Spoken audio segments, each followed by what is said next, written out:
9 кандидатски листи за градоначалници и 19 листи за советници се поднесени до општинските изборни комисии во 4 општини во Кочанскиот регион.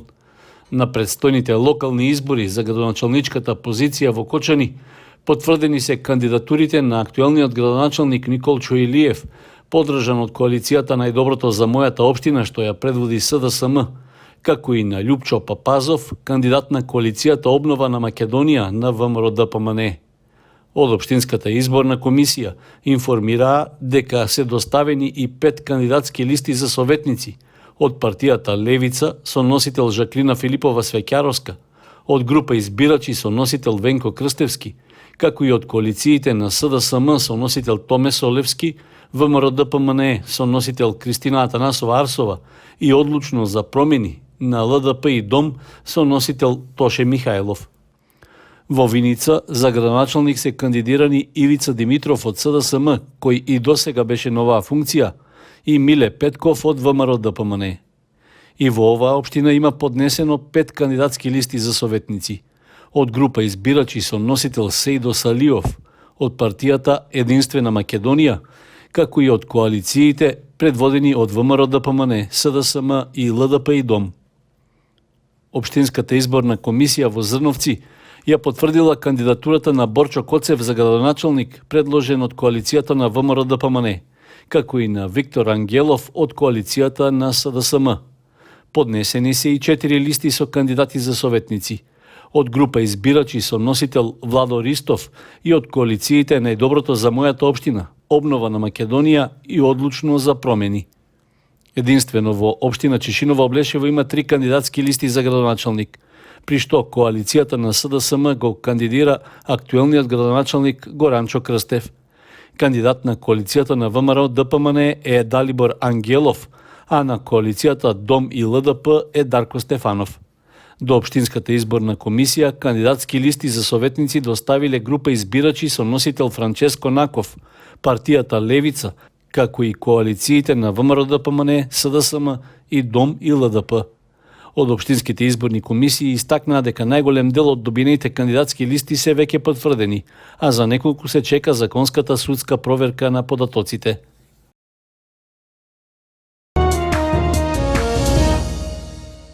Општина Кочани го објави јавниот повик за распределба на расположивите лиценци, односно слободни места за користење изводи од лиценци за вршење на автотакси превозот. Станува збор за законска постапка според која локалните самоуправи кои се надлежни за ваков вид превоз на патници можат да определат како ќе се поделат слободните лиценци за такси возила. Според одлуката, нивниот максимален број на територијата на општина Кочани може да изнесува 160.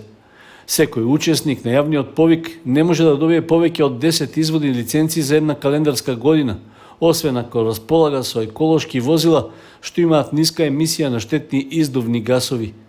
Заинтересираните учесници на повикот за распределба на такси лиценците треба да обезбедат соодветна документација за регистрирана дејност.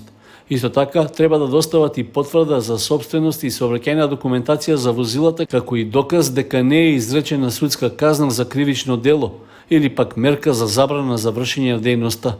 Исто така, во последните 2 години не треба да биде изречена потешка прекршечна санкција од областа на сообраќајот. Според законските одредби, лиценцата, односно изводот од неа за автотакси превоз на патници или стока, се издава на период од 5 години. Рокот за пријавување на јавниот повик што го објави општина Кочани трае до 17 септември, а може да учествуваат постојните, но и идни вршители на автотакси дејност.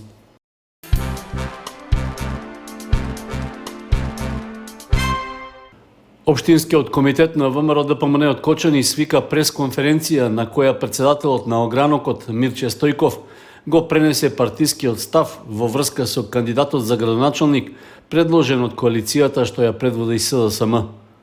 Николчо Илиев, иако навидум сите не лажеше за тоа дека не сака да учествува во трка за втор мандат, овие денови е официјално промовиран од СДСМ. Неговата конекција со СДСМ не е многу силна, но затоа неговата врска со Заев е огромна. Тој е личен сојуз на двајца транзициони олигарси. Сличноста е голема, гледајќи од повеќе аспекти. Двајцата ја искористија транзицијата да направат огромно лично богатство за сметка на народот. Исто така ги изедначува и желбата за контрола на градежни дозволи, фабриките за марихуана и злоупотреба на позиција власт, за отварање на собствени приватни објекти. Изгледаат наивно, манипулираат со граѓаните, а целите секогаш се лукративни. Недостатокот на странски инвестиции, отварање на нови работни места и реализирање на капитални објекти. Илиев се труди по секоја цена да ги покрие со аматерска инфраструктура. Пример за ова е градежната ефтина козметика која се случува на градот Кочани, непосредно пред изборието. Градот се наполни со нефункционални, неправилно изградени и смешни кружни текови. Гледаме неспособност во справување со предизвици од безбедносен и екзистенцијален домен. Стандардот на граѓаните е жалосен. Кочанчани се посиромашни од било кога порано. Почитувани, ВМРО ДПМН во минатото покажа и докажа како се води држава и општина. Сетете се на Амфенол, Антура, економскиот раст кој беше реален, надежта која имавме дека работите одат на подобро во Кочани и Македонија. Под мотото Биди еко, биди фит за чисто Кочани, викендов се одржа плогинг настан на кој учествуваа неколку групи граѓани кои доброволно помогнаа во чистењето отпадоци на неколку локации во градот.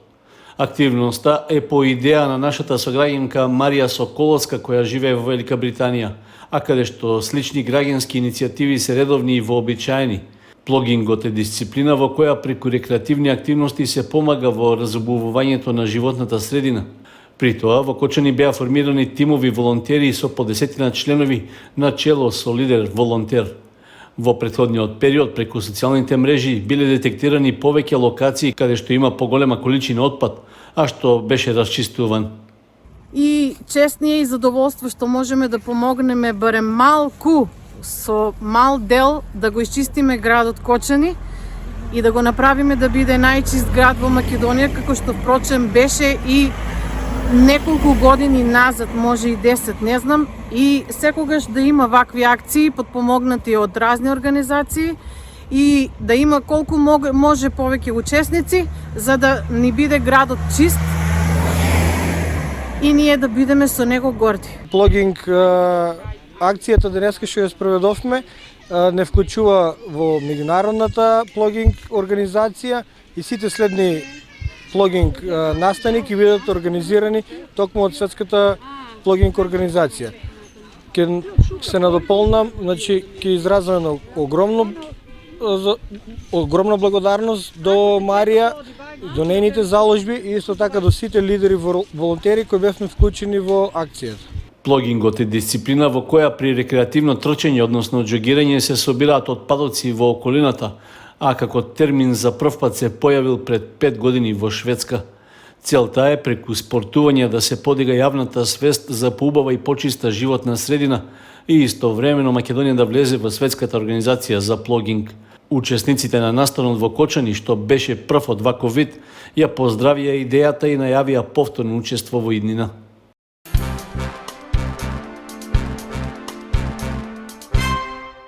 Подобрувањето на безбедносната состојба во Кочани, посебно во делот на намалувањето на кражбите и нарушувањето на приватната собственост, останува еден од главните предизвици на кое надлежните служби треба да му посветуваат постојано и целосно внимание. Откривањето на сторителите може и превентивно да влијае врз намалувањето на кривичните дела, за кои во изминатиот период имаше јавни реакции и граѓански протести. Во тој правец е и честата контрола на теренот, што ја спроведуваат полициските службеници, а што дава резултати. Според информациите од одделението за внатрешни работи во Кочани, во неделата на 12 септември околу 18 часот и 30 минути, полицајци од Кочанската полициска станица ги лишиле од слобода 36 годишниот АИ и еден малолетник, откако биле фатени при вршење на кривично дело тешка кражба на дрзок начин. Кражбата се случувала во куќа на улицата Вера Которка во населбата Монополски Бавчи. Според полицијата, по комплетирањето на случајот, против сторителите ќе бидат поднесени и соодветни пријави. Откриената кражба е една од повеќето што се случуваат постојано, а слично кривично дело од потежок карактер имаше и пред 10 дена, кога 68 годишниот ТН од Кочани пријавил дека на улицата Гоце Делчев две физички лица го нападнале и му одзеле пари. Во истиот период, 18 годишниот ЕА од Кочани бил приведен во полиција, бидејќи во населбата Трајаново во Кочани со метален предмет го нападнал 28 годишниот СП од Кочани, а потоа го оштетил и неговото возило. Викендов се одигра третото коло во првенството на втората фудбалска лига Исток, во кое екипите од Кочани и Виница освоија по 3 бода. Осогово како домакин на стадионот Никола Мантов го дочека дебитантот во лигата, тимот на Братство 07 од прилепското село Житоше и го победи со 2:0. Гостите се представија како солидна екипа, чија единствена цел беше да го одбранат сопствениот гол.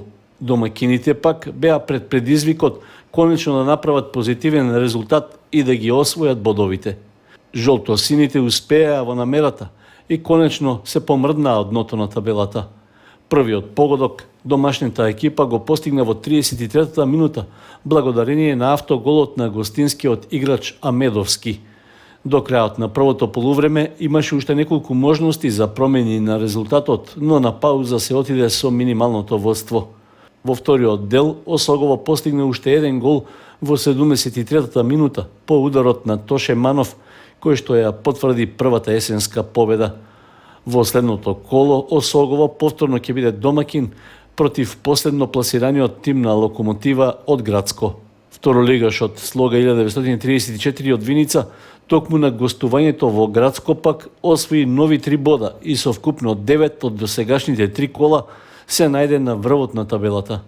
Виничките фудбалери беа поубедливи во текот на целиот надпревар, а со погодокот на Иванов уште во 5-та минута најавија дека нема да се вратат со празни раце. До крајот на првиот дел од средбата постигнаа уште еден погодок во 38-та минута.